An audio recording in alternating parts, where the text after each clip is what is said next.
Good morning students. मेरा नाम अक्षिता सेन है। आज हम बीए थर्ड ईयर में पेडागोजी ऑफ सोशल साइंस का एक टॉपिक पढ़ेंगे, सामाजिक अध्ययन का अन्य विषयों से सह संबंध। सामाजिक अध्ययन का जो अन्य विषयों के साथ किस प्रकार का संबंध है, हम इसके बारे में चर्चा करेंगे। सामाजिक अध्ययन के संप्रत्यय, जैसा कि हमने सामाजिक अध्ययन के अर्थ देख लिया, हमने सामाजिक अध्ययन की परिभाषाएं देख ली, प्रकृति पढ़ ली। उन सब में अगर यदि आपको कोई परेशानी आ रही हो, आपको कोई चीज़ समझ में नहीं आ रही है, जो हमने पिछले वाले जितने भी हमने पढ़े हैं टॉपिक, उनमें अगर आपको कुछ भी समझ में नहीं आ रहा है तो एक बार आप महाविद्यालय आएँ, या फिर आप अपना कमेंट बॉक्स, अपना जो भी अपना आपकी समस्या है उसे कमेंट बॉक्स में लिख दें। हम उसको पढ़कर हम उसका हल ज़रूर निकालेंगे। ठीक है, आइए हम चर्चा करते हैं सामाजिक अध्ययन का अन्य विषयों से सह संबंध के बारे में।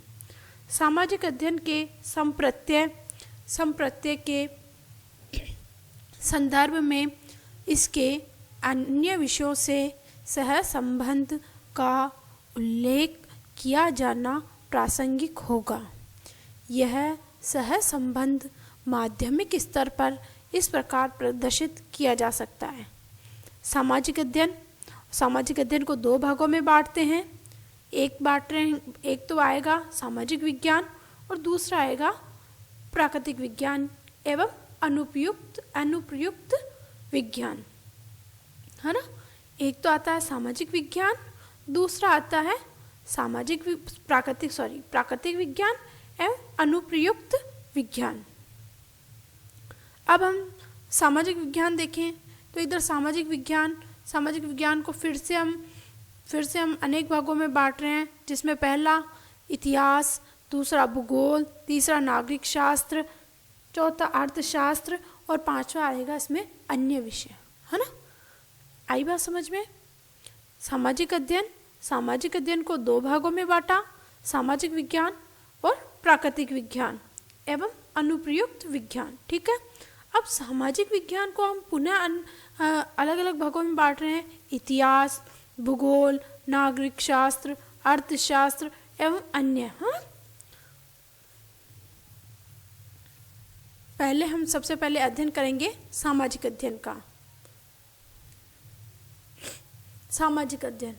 सामाजिक अध्ययन में सबसे पहला जो अगर हम लें इतिहास, तो ये NCERT के द्वारा प्रस्तावित सामाजिक विज्ञान के पाठ्यक्रम में इतिहास के निम्नलिखित प्रकरण सम्मिलित किए गए हैं। मानवता का प्रागैतिहासिक काल से वर्तमान काल तक क्रमबद्ध इतिहास, सामाजिक संगठनों का उदय, पतन, वैज्ञानिक व सांस्कृतिक विकास, विश्व के प्रमुख क्षेत्रों का ऐतिहासिक विकास, विभिन्न देशों का इतिहास, मानव के संदर्भ में विकास, भारतीय इतिहास की किसी विशिष्ट पक्ष, सामाजिक, आर्थिक व सांस्कृतिक विकास का गहन अध्ययन जो तात्कालिक भारत को समझने में सहायक हो। यदि हम इसका अर्थ देखें, सामाजिक विज्ञान के अंतर्गत हम पहला पढ़ते हैं इतिहास। इतिहास के अंतर्गत हम क्या पढ़ेंगे, प्रागैतिहासिक काल से लेकर, है ना, प्रागैतिहासिक काल से लेकर वर्तमान काल तक का क्रमबद्ध रूप से इतिहास, है ना, अतीत की घटनाएं जानना, ना, सामाजिक संगठनों के जो जितने भी सामाजिक संगठन हुए हैं, उनका उदय किस प्रकार से हुआ, उनका पतन किस प्रकार से हुआ, वैज्ञानिक एवं सांस्कृतिक दृष्टि से हमारा विकास किस प्रकार से हुआ, विश्व के प्रमुख क्षेत्रों का ऐतिहासिक विकास किस प्रकार से हुआ, विभिन्न देशों का मानव के संदर्भ में विकास, भारतीय इतिहास की किसी विशिष्ट पक्ष में, जैसे सामाजिक, आर्थिक, सांस्कृतिक विकास का हम गहन अध्ययन जो तात्कालिक भारत को समझने में सहायक हो, ये सब किसके अंतर्गत आएगा? इतिहास के अंतर्गत आएगा। इतिहास की उपर्युक्त विषय वस्तु से सामाजिक अध्ययन का इतिहास से एक विशिष्ट संदर्भ में सहसंबंध प्रकट होता है। यह संदर्भ मानव समाज है ना, यह संदर्भ किसके द्वारा आएगा? मानव समाज के का आएगा। सामाजिक अध्ययन के क्षेत्र में इतिहास के अधिकांश पाठ्य वस्तु सम्मिलित की जाती है, क्योंकि मानव समाज के ऐतिहासिक परिप्रेक्ष्य में ही वर्तमान सामाजिक, राजनीतिक, आर्थिक, सांस्कृतिक संस्थाओं को भली भांति समझा जा सकता है, जिससे कि विद्यार्थी अपना सक्रिय योगदान प्रदान कर सकते हैं। लोकतंत्र, समाजवाद, धर्मनिरपेक्षता व सामाजिक न्याय के हमारे संवैधानिक मूल्यों व आदर्शों का अवबोध भी सामाजिक अध्ययन के अंतर्गत आता है। अंगी विषय के माध्यम से ही होता है। सामाजिक अध्ययन के अंतर्गत हम किस किस का अध्ययन करेंगे? लोकतंत्र का, धर्मनिरपेक्षता का, जितने भी हमारे राष्ट्रीय मूल्य हैं उन सब का अध्ययन हम किसके माध्यम से करेंगे? सामाजिक अध्ययन के इसके माध्यम से किया जाता है। राष्ट्रीय एवं भावात्मक एकता तथा अंतर्राष्ट्रीय सद्भाव का विकास भी इतिहास से सामाजिक अध्ययन के घनिष्ठ सहसंबंध से ही संभव है।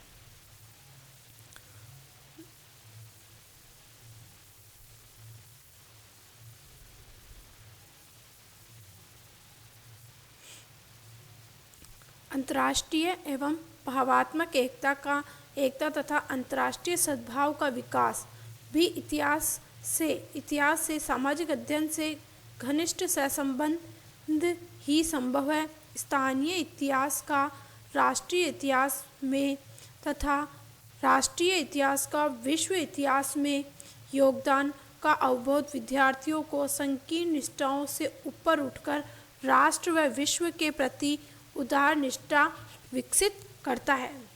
यह अवबोध सामाजिक अध्ययन के इतिहास से सहसंबंध संभव है। आइए आप लोगों को बात समझ में आ गई होगी कि इतिहास का सामाजिक अध्ययन से किस प्रकार से सहसंबंध हुआ है।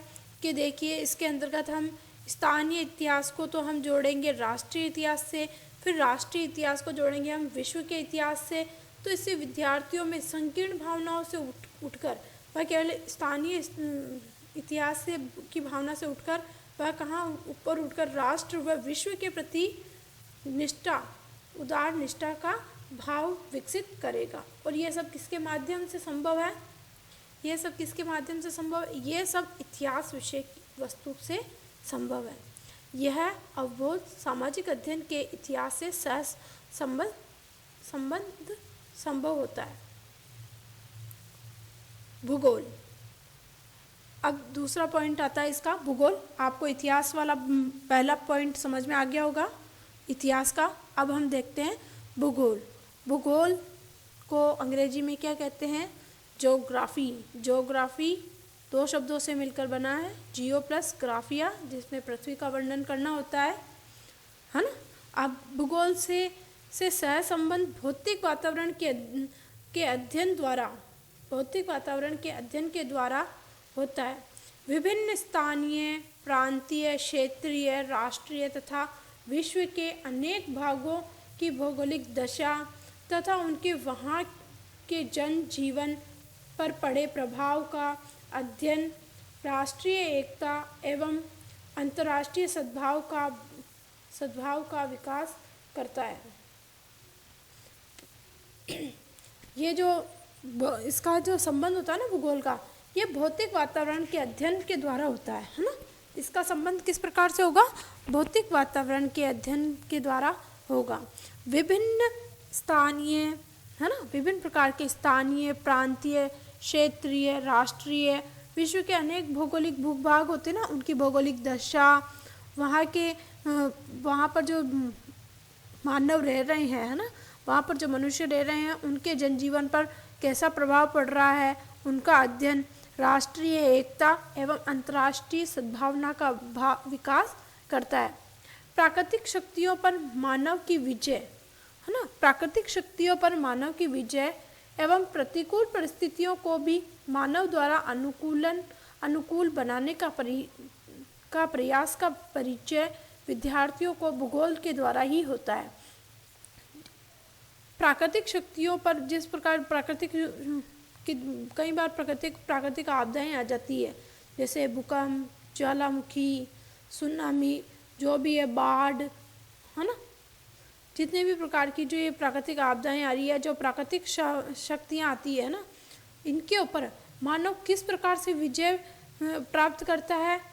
जो प्रतिकूल परिस्थितियाँ मनुष्य के सामने आई है, उन प्रतिकूल परिस्थितियों को मनुष्य किस प्रकार से अपने अनुकूल परिस्थितियाँ बनाता है, इस सब का परिचय किसके द्वारा मिलता है, भूगोल विषय के द्वारा ही विद्यार्थियों को दिया जा सकता है। तो सामाजिक अध्ययन का किससे सहसंबंध है, भूगोल से भी सहसंबंध है। जो मानव सभ्यता एवं संस्कृति के विकास का अवबोध कराता है। जो ये सब किसका अवबोध कराता है, किसकी जानकारी देता है हमें, मानव सभ्यता एवं संस्कृति के विकास का हमें इससे पता चलता है। इसीलिए भूगोल से समाज पर पड़ने वाले प्रभाव संबंधी सामग्री सामाजिक अध्ययन विषय में ली जाती है। भूगोल विषय में हम किसकी सामग्री लेते हैं, इसीलिए हम भूगोल से हम समाज पर पड़ने वाले प्रभाव, उनके जो उसे प्रभाव से जितनी भी सामग्री आ रही है, वो सब उस सब का अध्ययन किसके अंतर्गत करते हैं, हम सामाजिक अध्ययन विषय के अंतर्गत किया जाता है। मानव के क्रियाकलापों का रंगमंच भूगोल ही प्रस्तुत करता है। अतः सामाजिक अध्ययन का भूगोल से घनिष्ठ सहसंबंध होता है। सामाजिक अध्ययन का अतः हमें क्या जानकारी मिलती है कि भूगोल का, सामाजिक अध्ययन का भूगोल से घनिष्ठ सहसंबंध है। भूगोल से भी आपको सहसंबंध पता चल गया होगा कि किस प्रकार भूगोल का भी, जैसे इतिहास का सामाजिक अध्ययन से सहसंबंध हुआ, अब भूगोल का भी इससे सहसंबंध आपको आ गया होगा समझ में कि भौतिक पर्यावरण का अध्ययन किसमें होता है, भूगोल में होता है। अतः स्थानीय, प्रांतीय, क्षेत्रीय, राष्ट्रीय, विश्व के अनेक भागों की भौगोलिक दशा और मानव के जो वहाँ पर जनजीवन पर किस प्रकार का प्रभाव पड़ रहा है, इस सब का किसके अंतर्गत अध्ययन होता है, भूगोल में होता है। वहाँ की इसी से राष्ट्रीय एकता एवं अंतर्राष्ट्रीय भावना का हम किसके माध्यम से कर सकते हैं, भूगोल के माध्यम से कर सकते हैं। अतः सामाजिक अध्ययन का भूगोल से घनिष्ठ सहसंबंध होता है। नागरिक शास्त्र की यदि हम बात करते हैं, नागरिक शास्त्र सिविक्स, है ना, अंग्रेजी भाषा में इसको क्या कहते हैं, सिविक्स। सामाजिक अध्ययन नागरिक शास्त्र, आपको नागरिक शास्त्र में सबसे किसके बारे में पढ़ाया जाएगा, नागरिकों के बारे में बताया जाएगा, ठीक है। सामाजिक अध्ययन शिक्षण का उद्देश्य विद्यार्थियों को कुशल नागरिक बनाना तथा उन्हें देश की लोकतांत्रिक, स्वायत्तशासी एवं राजनीतिक संस्थाओं में सक्रिय व प्रभावी भाग हेतु प्रशिक्षित करता है। इस उद्देश्य से नागरिक शास्त्र के घनिष्ठ सहसंबंध स्थापित कर सामाजिक अध्ययन की अधिकांश सामग्री नागरिक शास्त्र से चयनित की जाती है।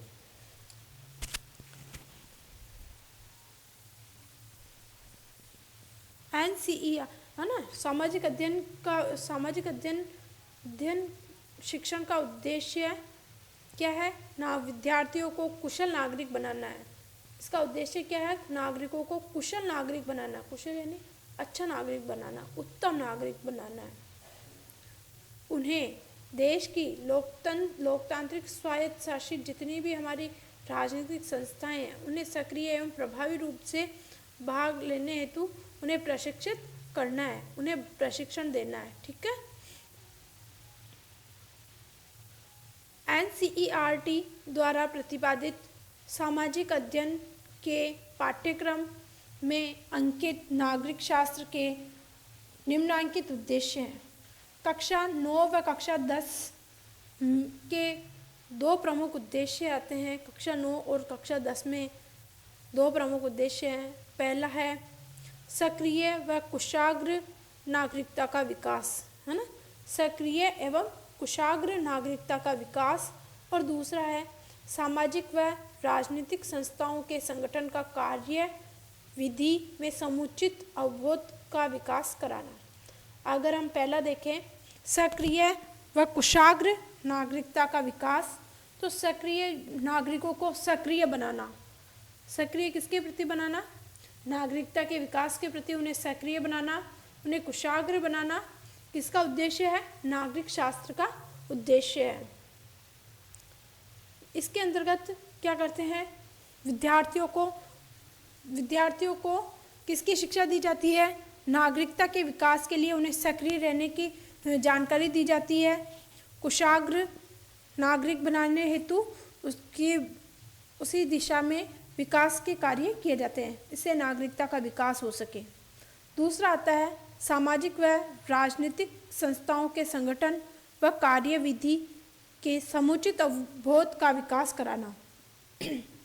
जो भी राजनीतिक व सामाजिक व राजनीतिक संस्थाएं हैं, है ना, जितने भी सामाजिक व राजनीतिक संस्थाएं कार्यरत है, उन सब की उनके संगठन के बारे में नागरिकों को या विद्यार्थियों को बताना, उनकी कार्यविधि के बारे में बताना कि ये किस प्रकार से कार्य करती है, कब कार्य करती है, कहाँ कार्य करती है और किस प्रकार से कार्य करती है। ठीक है। इसके अतिरिक्त यह भी जानना आवश्यक है कि संयुक्त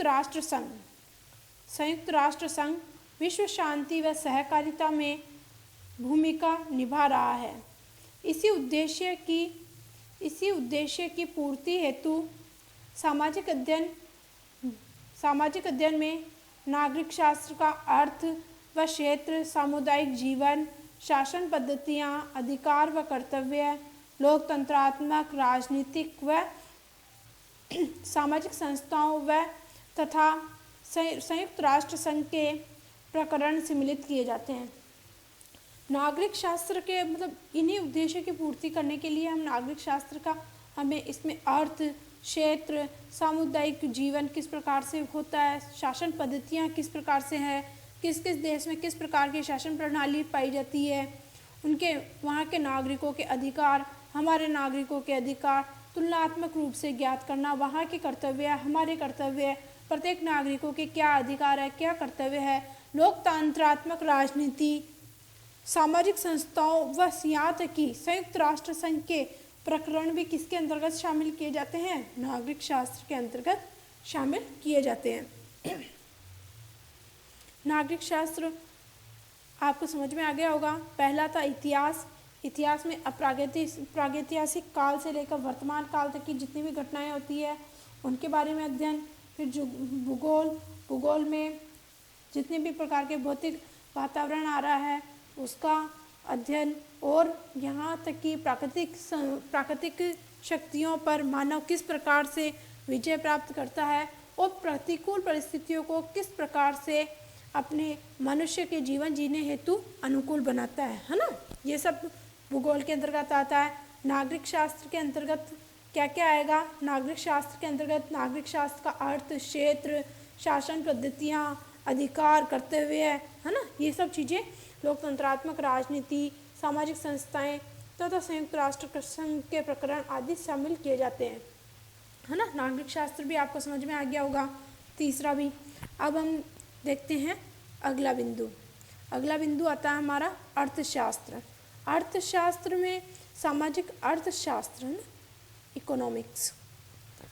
अर्थशास्त्र में सामाजिक अध्ययन में अर्थशास्त्र के सिद्धांतों का विवेचन नहीं किया जाता है, अपितु देश की उन ज्वलंत आर्थिक समस्याओं व प्रकरणों पर बल दिया जाता है जिनका आम आदमी के दैनिक जीवन पर प्रभाव पड़ता है, जैसे स्वाधीनतापूर्वक व स्वाधीनोत्तर भारत की दशा, आर्थिक दशा, पंचवर्षीय योजनाओं में आर्थिक विकास, मुद्रा व वित्तीय संस्थाएं, निर्धनता, महंगाई, कृषि, उद्योग की मंदी आदि ज्वलंत आर्थिक समस्याएं तथा देश के प्राकृतिक व औद्योगिक संसाधनों से भावी विकास।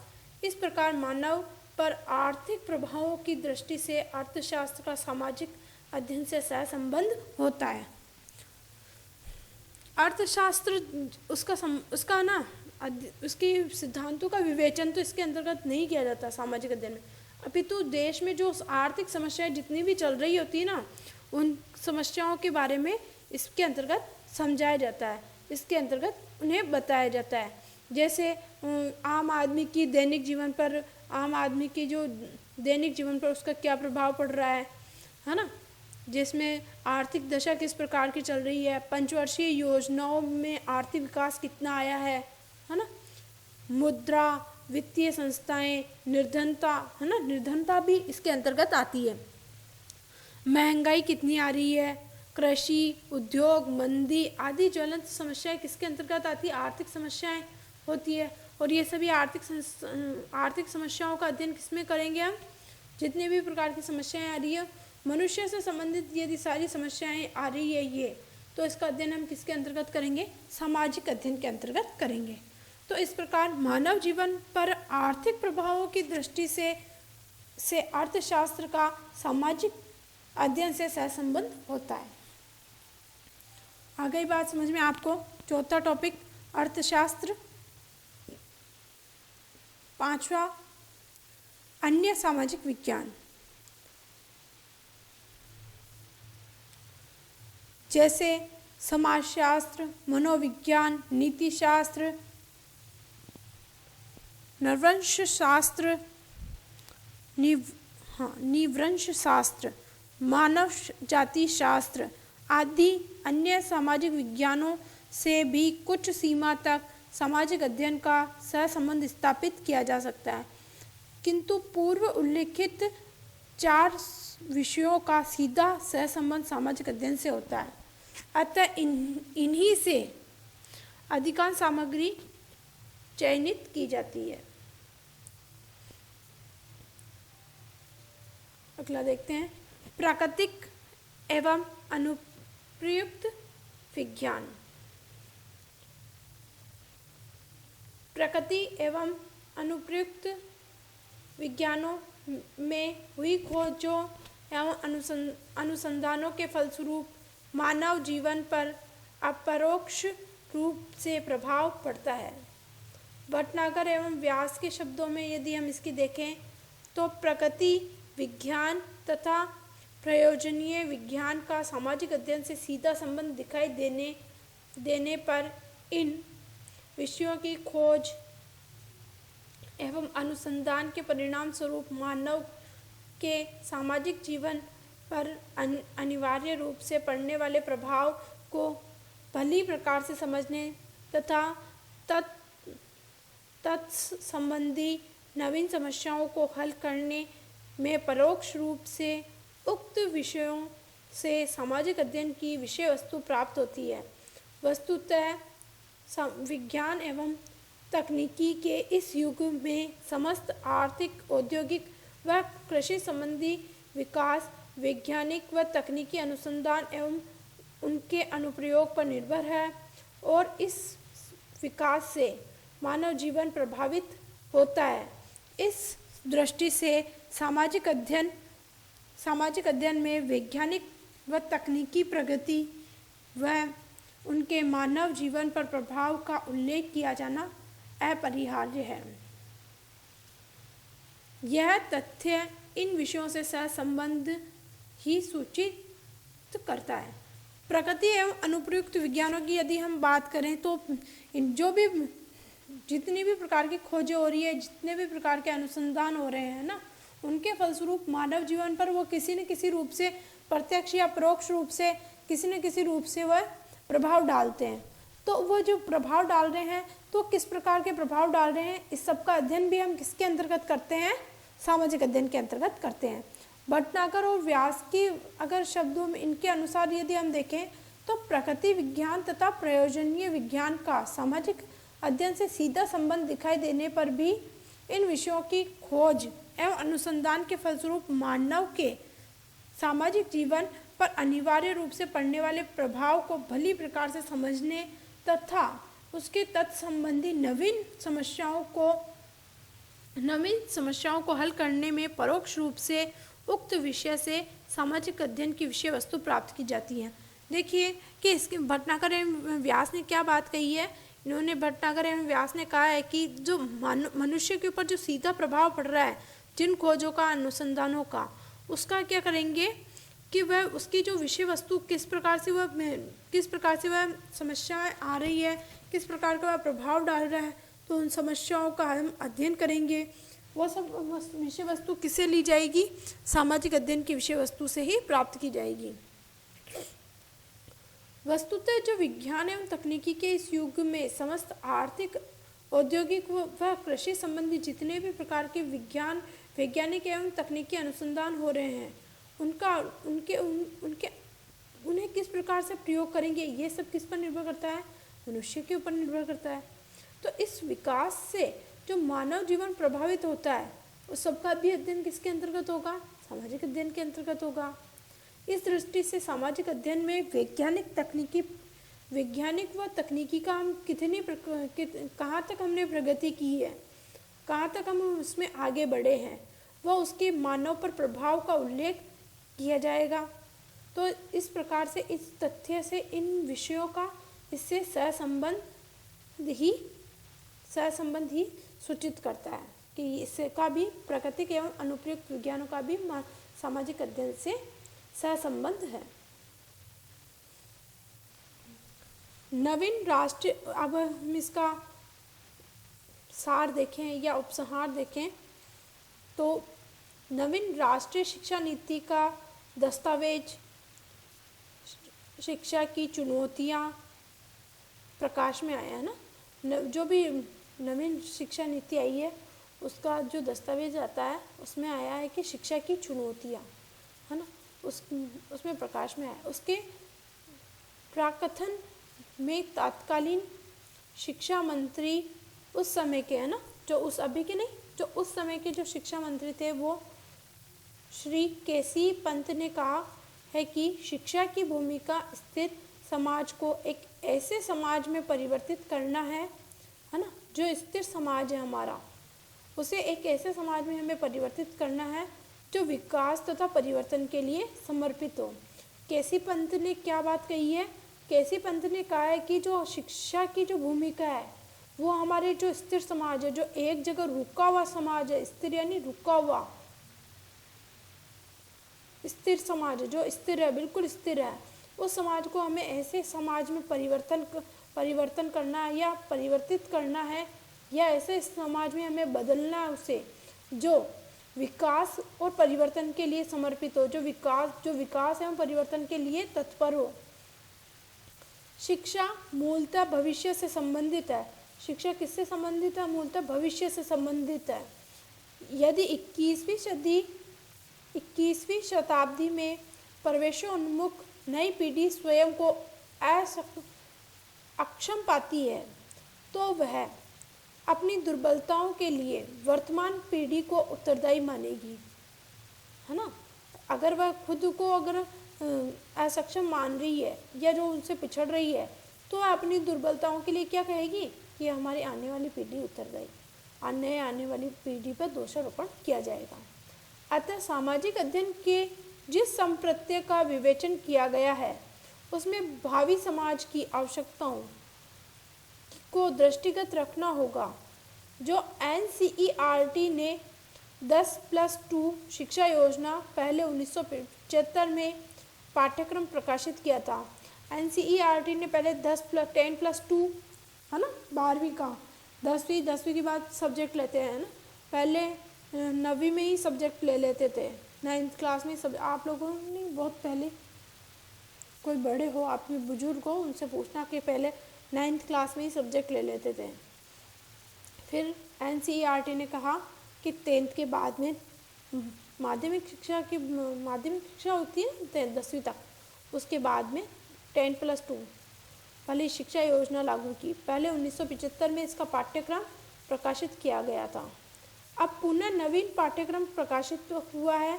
इसमें सामाजिक अध्ययन, सामाजिक विज्ञान या सामाजिक अध्ययन को आधारित पाठ्यक्रम है ना, कोर करिकुलम में सम्मिलित कर कहा गया है कि छात्रों को भारत की तथा संपूर्ण विश्व की संस्कृति का सम्मान करना सिखाया जाए। अभी जो नया जो एनसीईआरटी ने वापस नया जो पाठ्यक्रम आया है एनसीईआरटी का, उसमें क्या बताया गया है कि छात्रों को जो भारत की जो हमारे विद्यार्थी आ रही है, आने वाले जो हमारे भावी पीढ़ी है, उन्हें भारत की संस्कृति का है ना, भारत की संस्कृति का तथा संपूर्ण विश्व की जितनी भी सांस्कृतिक देन है उनका सम्मान करना सिखाया जाए। उनमें आदर की भावना का विकास किया जाए, उन्हें में सम्मान करना सिखाया जाए, उन्हें बड़ों का आदर करना सिखाया जाए। मनुष्य और परिवेश के संबंध तथा सामाजिक, आर्थिक, राजनीतिक संस्थाओं का ज्ञान भी दिया जाए। उन्हें मनुष्य और परिवेश के संबंध में सामाजिक, आर्थिक, राजनीतिक संस्थाओं का भी ज्ञान दिया जाए। उनमें सामाजिक जो संस्थाएं आ रही है, आर्थिक संस्थाएं आ रही है, राजनीतिक संस्थाएं आ रही है, इन सब का भी उन्हें ज्ञान दिया जाए। सामाजिक अध्ययन विज्ञान के संप्रत्यय में इसी तथ्य को क्रियान्वित करने का प्रयास इसी विषय के शिक्षकों को होना चाहिए। अब हम देखते हैं सामाजिक अध्ययन की विशेषताएं। ये तो हमने ज्ञात किया कि सामाजिक अध्ययन का सहसंबंध किन किन विषयों से उसका संबंध किस प्रकार से था। इतिहास से उसका संबंध किस प्रकार से था। इतिहास में प्रागैतिक काल का जो वहाँ से लेकर वर्तमान काल तक जितनी भी प्रकार की समस्याएं आ रही है, उन सभी समस्याओं का हल किस प्रकार से किया जाए, उनका मनुष्य का विकास किस प्रकार से हुआ है। ठीक है। फिर भूगोल का हमने देखा कि प्राकृतिक शक्तियों पर मनुष्य किस प्रकार विजय प्राप्त करता है और उन्हें जो भी मानव के प्रतिकूल परिस्थिति आती है उन्हें किस प्रकार से वह अनुकूल बनाता है। भौतिक वातावरण का मनुष्य से संबंध, यह सब हम भूगोल विषय के अंतर्गत ज्ञात किया। फिर हमने अगला पढ़ा नागरिक शास्त्र के अंतर्गत अनेक प्रकार के मानवीय मूल्यों के बारे में हमने जानकारी प्राप्त की कि नागरिक शास्त्र का सामाजिक अध्ययन से किस प्रकार का संबंध है। फिर हमने पढ़ा अर्थशास्त्र में जितने भी प्रकार के मनुष्य की अर्थ से संबंधित जितनी भी समस्याएं आ रही थी उन सब का अध्ययन होता है। ठीक है। फिर हमने पढ़ा अन्य सामाजिक विषयों से संबंध। फिर हमने पढ़ा प्रकृति एवं अनुप्रयुक्त विज्ञानों से उसका सामाजिक अध्ययन का सहसंबंध। अब हम पढ़ेंगे सामाजिक अध्ययन की विशेषताएं। सामाजिक अध्ययन की विशेषताएं क्या विशेषताएं हैं, सामाजिक अध्ययन की क्या विशेषताएं हैं, है ना। आइए हम अब इसके बारे में चर्चा करते हैं। सामाजिक अध्ययन की निम्नलिखित विशेषताएं हैं। पहली है, सामाजिक अध्ययन में मनुष्य की सामाजिक क्रियाओं का अध्ययन होता है। सामाजिक अध्ययन में किसका अध्ययन करता है? मनुष्य की सामाजिक क्रियाओं का अध्ययन करता है। मनुष्य किस प्रकार की सामाजिक क्रियाएं करते हैं, किस प्रकार के सामाजिक कार्य करता है, इसका अध्ययन हम किसके अंतर्गत करते हैं? सामाजिक अध्ययन के अंतर्गत किया जाता है। सामाजिक अध्ययन के अंतर्गत हम किसका अध्ययन करेंगे? मनुष्य की सामाजिक क्रियाओं का हम इसके अंतर्गत अध्ययन करेंगे। मनुष्य किस प्रकार की सामाजिक क्रियाएं कर रहा, कौन कौन सी सामाजिक क्रियाएं वह कर सकता है। ठीक है। इसका अध्ययन सामाजिक अध्ययन के अंतर्गत होता है। अब हम दूसरा पॉइंट देखें, दूसरा बिंदु, सामाजिक अध्ययन में मनुष्य की सामाजिक एवं भौतिक वातावरण के साथ स्थापित संबंधों का अध्ययन किया जाता है। सामाजिक अध्ययन के अंतर्गत हम किसका अध्ययन करेंगे? सामाजिक अध्ययन के अंतर्गत मनुष्य के सामाजिक, है ना, मनुष्य का जो सामाजिक और भौतिक वातावरण के साथ किस तरह के संबंध है।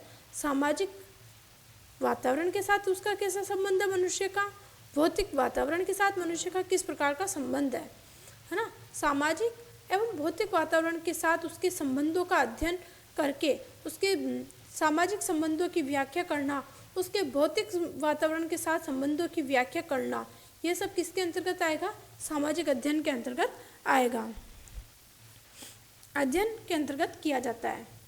सामाजिक अध्ययन में ज्ञान की इकाइयों पर बल दिया जाता है। सामाजिक अध्ययन के अंतर्गत हम किसके ऊपर बल देते हैं? ज्ञान की इकाइयों के ऊपर बल देते हैं कि मनुष्य में किस प्रकार से ज्ञान की पूरी इकाई, ज्ञान की इकाइयों पर बल देते हैं कि किस प्रकार से मनुष्य में ज्ञान, उसमें ज्ञान की भावना का विकास किया जा सके, ज्ञान किस प्रकार से उसे ज्ञान के मार्ग पर अग्रसर किया जा सकता है। इस सब का अध्ययन किसके अंतर्गत किया जाएगा? किसके ऊपर बल दिया जाता है? सामाजिक अध्ययन के द्वारा ही। अगला बिंदु हम देखें, सामाजिक अध्ययन में विभिन्न सामाजिक विज्ञानों के आधारभूत सामाजिक तत्वों का मिश्रण किया जाता है। सामाजिक अध्ययन में विभिन्न सामाजिक विज्ञानों के जो आधारभूत सामाजिक तत्व हैं, जितने भी सामाजिक तत्व हैं, उन सब का मिश्रण किया जाता है कि कौन कौन से सामाजिक तत्व आ रहे हैं। उन सब का मिश्रण किसके अंतर्गत किया जाएगा? सामाजिक अध्ययन के अंतर्गत किया जाएगा। अगला बिंदु हम देखें कि सामाजिक अध्ययन में विद्यार्थियों का समाजीकरण किया जाता है। सामाजिक अध्ययन में किस विद्यार्थियों का समाजीकरण किया जाता है, किस प्रकार से उन्हें समाज से जोड़ा जाएगा, इस सब का अध्ययन इसके अंतर्गत होगा। अगला बिंदु हम देखें, सामाजिक अध्ययन में व्यवहारिकता पर बल दिया जाता है। सामाजिक अध्ययन में किस पर बल दिया जाता है? व्यवहारिकता के ऊपर बल दिया जाता है कि मनुष्य जो विद्यार्थी है उसे किस प्रकार से व्यवहारिक ज्ञान प्रदान किया जाए, उसे किस प्रकार से उसके व्यवहार में निरंतर उत्तरोत्तर परिमार्जन किया जाए, कैसे उसके व्यवहार को उत्तरोत्तर उसके व्यवहार को अच्छे से अच्छा बनाया जाए। मनुष्य जो कुछ भी ज्ञान वह सीख रहा है, जो कुछ भी वह पढ़ रहा है, उसे किस प्रकार से उसके व्यवहार में लाया जाए। सामाजिक अध्ययन में केवल विषयों का योग ही निहित नहीं है, वरन यह एक एकीकृत उपागम है। यह केवल विषय का योग नहीं है, बल्कि सामाजिक अध्ययन क्या है? एक एकीकृत विषय है। अगला बिंदु हम देखें 8वां, सामाजिक अध्ययन इस तथ्य को स्पष्ट करता है। सामाजिक अध्ययन इस तथ्य को स्पष्ट करता है कि हमारे दैनिक जीवन पर विश्व की घटनाओं का क्या प्रभाव पड़ा है ना?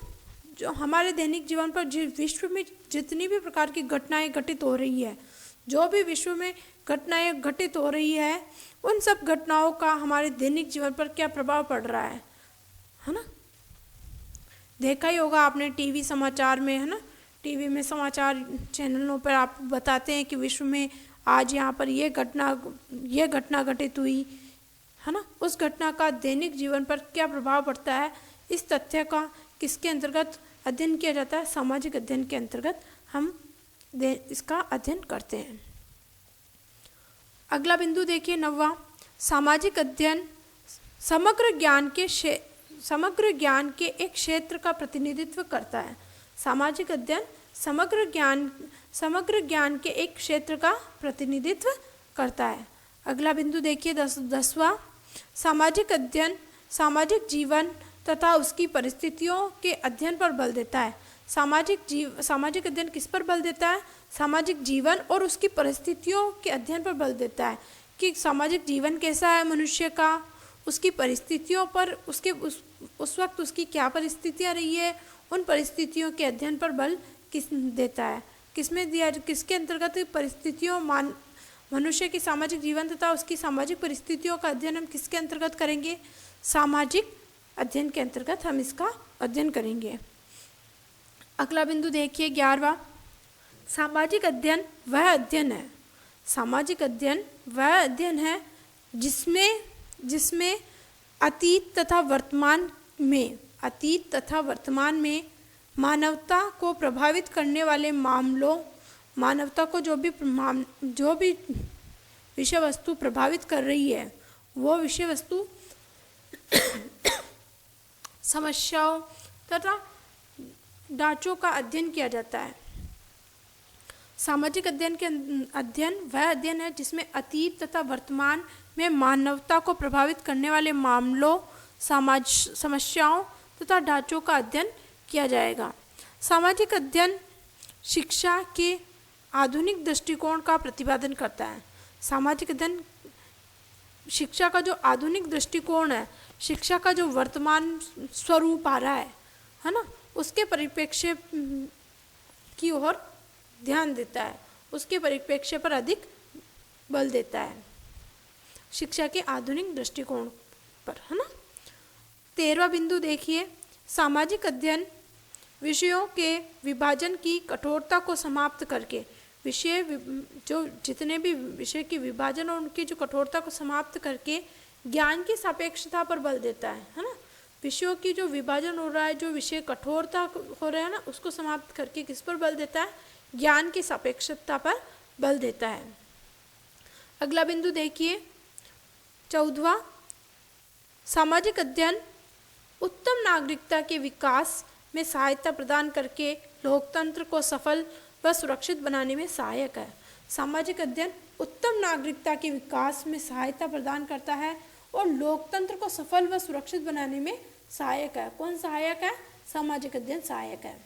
अगला और अंतिम बिंदु देखिए 15वां,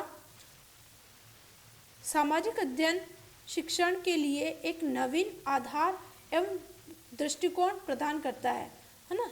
सामाजिक अध्ययन शिक्षण के लिए एक नवीन आधार प्रदान करता है और एक नवीन दृष्टिकोण का हमें प्रदान करता है। आपको समझ में आ गया होगा ये सामाजिक अध्ययन की जो 15 विशेषताएं थी। मैं उम्मीद करती हूँ आपसे कि आपको ये सब समझ में आ गया होगा। यदि आपको फिर भी अगर कोई चीज़ समझ में नहीं आ रही है तो आप एक बार अपना जो भी आपकी समस्या है उसे कमेंट में ज़रूर लिखें। धन्यवाद।